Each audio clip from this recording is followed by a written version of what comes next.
നമ്മളിപ്പോൾ ഒരു പിക്നിക്കിന് പോകുന്നു.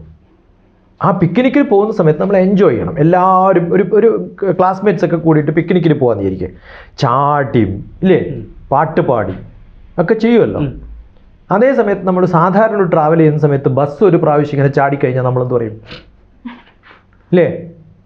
ആ PWD മന്ത്രിയുടെ റോഡ് ഇത് പറഞ്ഞതുകൊണ്ട് അയാൾക്ക് വല്ല മാറ്റം ഉണ്ടാവുമോ, റോഡിന് വല്ല മാറ്റം ഉണ്ടാവുമോ? നമ്മൾ ടെൻഷൻ അടിക്കും. അപ്പോൾ ഞാൻ ഇവിടുന്ന് തൃശ്ശൂർ വരെ ബസ്സിന് പോകുന്ന സമയത്ത് എത്ര പ്രാവശ്യം ചാടുന്നോ അതൊക്കെ എൻ്റെ എൻജോയ്മെൻ്റ് ആവണ്ടേ? കാരണം ഈ ചാടാൻ വേണ്ടിയിട്ട് പാർക്കിൽ പോയിട്ട് 150 രൂപ ടിക്കറ്റ് എടുത്താൽ 10 മിനിറ്റേ ചാടിക്കുള്ളൂ. ഇത് 1.5 മണിക്കൂർ ഫ്രീ ആയിട്ട് 50 രൂപ കൊടുത്താൽ ചാടിക്കുന്നു നമ്മളെ.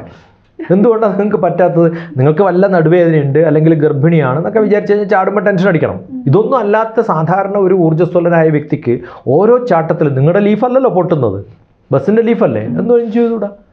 നമ്മളത് നമ്മുടെ ക്യാരക്ടറിൻ്റെ ഭാഗമാക്കിയിട്ടില്ല എന്നുള്ളതാണ്. ആ ക്യാരക്ടറിൻ്റെ ഭാഗമാക്കണം.